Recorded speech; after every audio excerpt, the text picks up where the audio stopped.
Hello, everyone, and welcome to the Southern Reads Podcast, the show where I talk about books and only books and everything book related.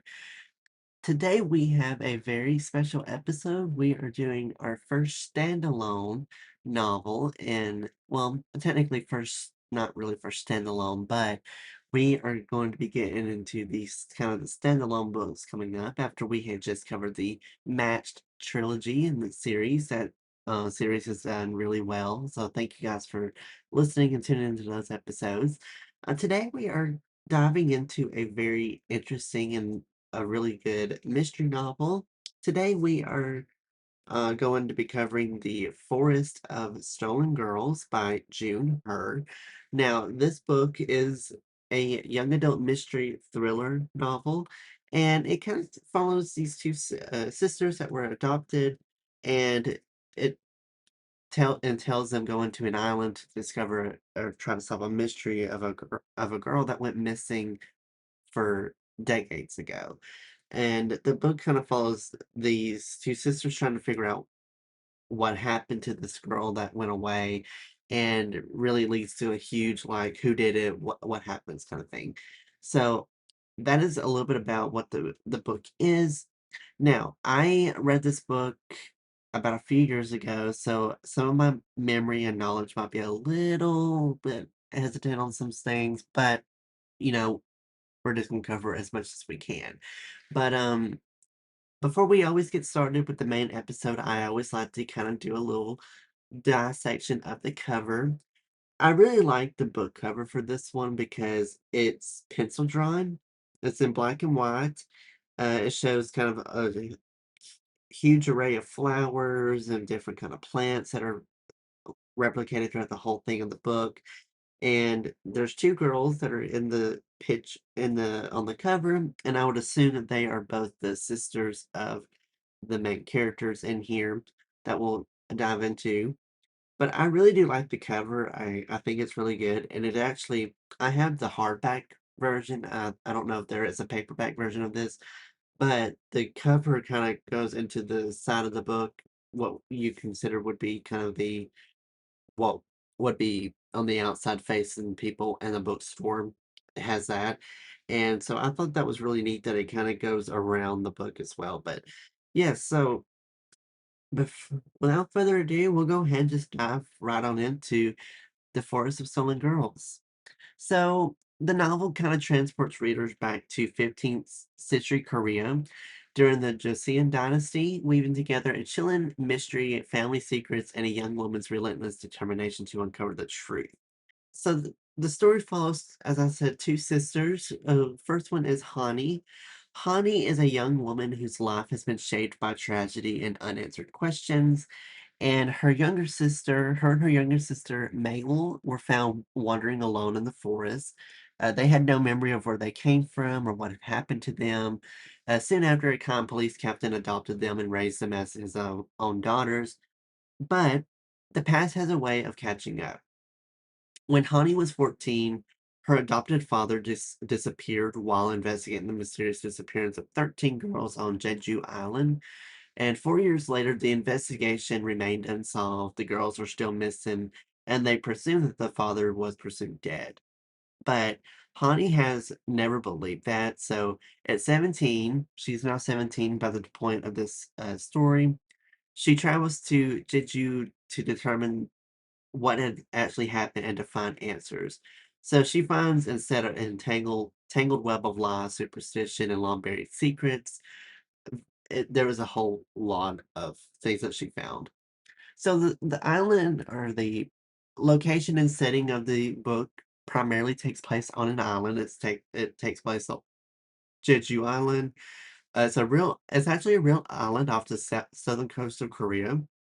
It's described in the book. Her actually describes the forest, villages, and coastline in a way that feels both beautiful and eerie. The island is filled with whispers of ghosts, shaman rituals, and superstitions. People believe that the missing girls may have been taken away by spirits that are on the island. Others think that the forest itself is just cursed in general, but Hani actually refuses to accept supernatural explanations. She believes that the truth must lie with people, not ghosts. and that determination drives the entire story forward. So let's talk a little bit about who Hani is and kind of a little bit more about her. So she is the main protagonist in the novel. She is a intelligent, observant, and incredibly stubborn character. And like many characters around her, she refuses to accept easy explanations or give up on difficult truths. Her personality reflects one of the book's most important themes, and that is to pursue the pursuit of truth, even when it's painful. Throughout the novel, she struggles with doubt and fear, but she never stops searching. She understands that uncovering the truth about the missing girls and about her father may shatter everything she believes. But she still chooses to keep going. One of the quotes in the book that kind of reflects this kind of terminology and meaning is, "The truth may hurt, but it is always better than a lie." And that kinda is a sound from my other podcast that I do, the, Lethal Venom is one that really talks about the truth and honest truth and, no lies told and everything. That quote really much kind of relates to that as well, so that was kind of a neat little tie-in right there. I didn't notice that until now. So, now let's talk about kind of the main mystery of the missing girls, and this is basically what the whole novel is centered around. So it follows the disappearance of 13 girls. So each girl vanished under strange circumstances. Some disappeared in the forest. Others vanished near the shoreline. The townspeople whisper about curses and spirits that kind of haunt the island, and that maybe they had a role in the girls' disappearances. But as Hani investigates, she begins to notice patterns, and it's the girls all had something in common, and someone on the island knows more than they are willing to admit. So she interviews villagers, she examines clues, digs through records, and slowly the mystery begins to unravel. But with every discovery comes new danger, and someone clearly wants the truth to remain hidden. One of the big center roles and themes in this novel is memory. Memory actually plays a huge role in this story. So, as I had mentioned earlier, at the beginning of the book, when we first are introduced to Hani and Maewol, they both have no memory. They were found in the woods. They have no memory of their lives before they were found there.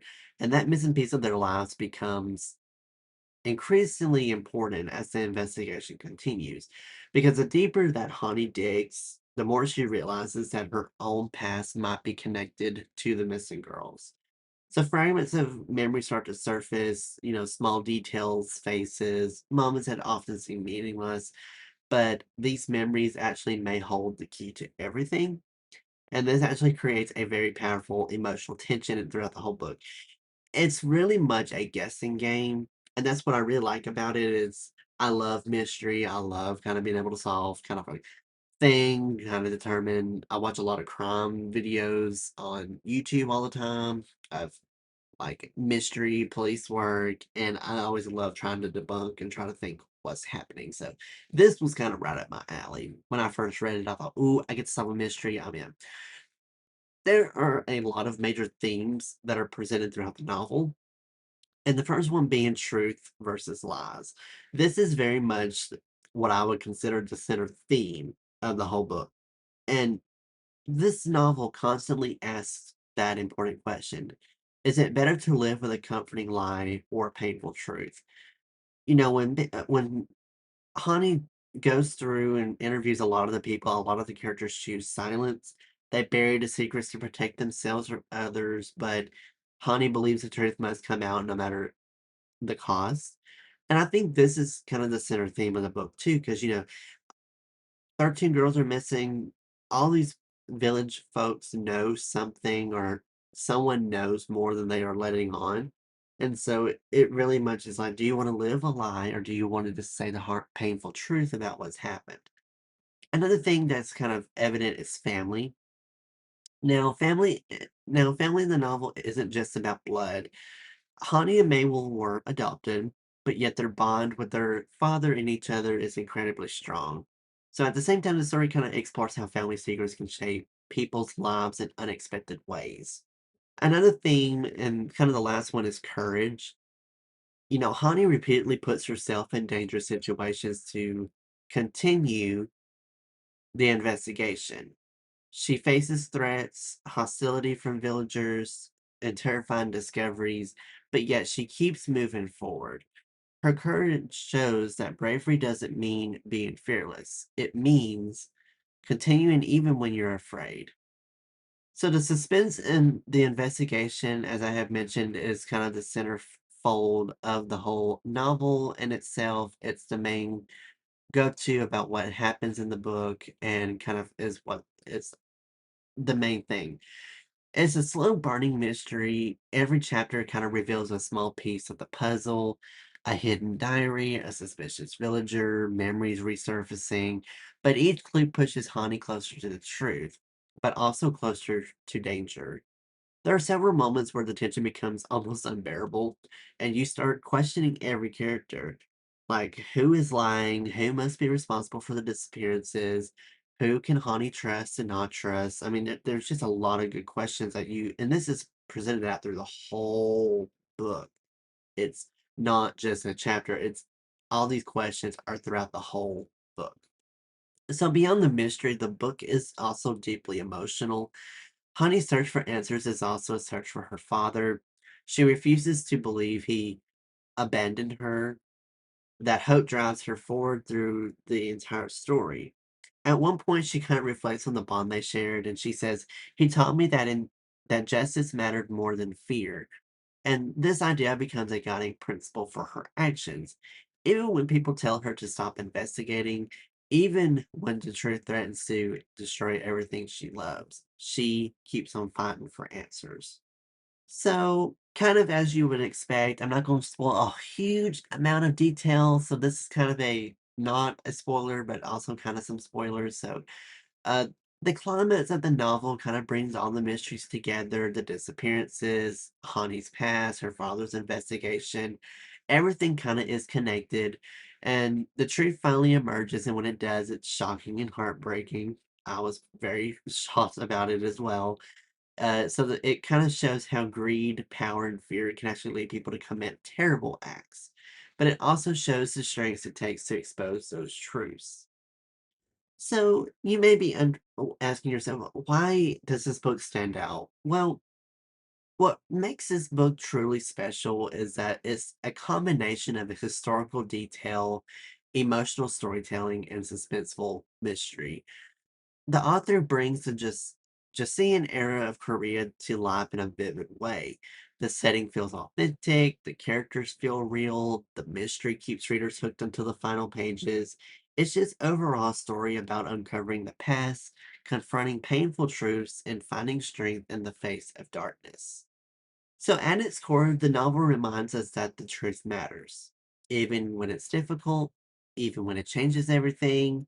Hani's journey shows that courage, determination, and compassion can shine even in the darkest circumstances. And sometimes the most important discoveries are the ones that reveal who we truly are. So to kind of give up my final thoughts of the book itself, I thought it was a really good mystery novel. I love the characters. I love the kind of build that you get for them. I love the setting of it too. Being on a kind of an island that's kind of away from civilization a little bit. It's not really discovered. It's not really hugely inhabited by so many villagers and whatnot. It's just basically this small island. I love the setting and theme. I love the suspense in parts of the book as well. It's a really good book. So I am giving it 5 stars. It was one of my favorite mystery novels I've read so far. And yeah, that's all I really have to say for the book. It was a really good one. It wasn't too long. Everything was kind of uh told in a very sufficient way. Nothing got really drugged out. It was just overall a really good book. So yeah, that's kind of sums up my episode for today of The Forest of Stolen Girls. So I would love to hear your thoughts about the book as well. Feel free to comment or reach out to me on the socials to talk about what you thought of the book. You can reach out to me on the socials. Feel free to follow me on Instagram and TikTok at southern.reads. You can find me on Facebook, Twitter, and YouTube at Noah's Podcasts. And feel free to check out the website, noahspodcasts.com, to learn more about this show as well as the other shows that I have. Feel free to follow me on Goodreads, Margins, Storygraph Fable, all those platforms. I'm on there. Just check the description box on my website to find direct links to those. There you'll find books that I have read, and you actually can see some of the episodes that are coming up because I do my episodes based on the books I have read. So if you want to kind of get a taste and kind of a feel for what is to come, you are more than welcome to check those out. Thank you so much to everyone for tuning in today's episode. If you liked it, feel free to subscribe and follow the podcast so you get notified of when new episodes like this come out in the future. Until then, I hope you all have a great rest of your day. Be safe, and I will catch you all in the next episode of Southern Reads.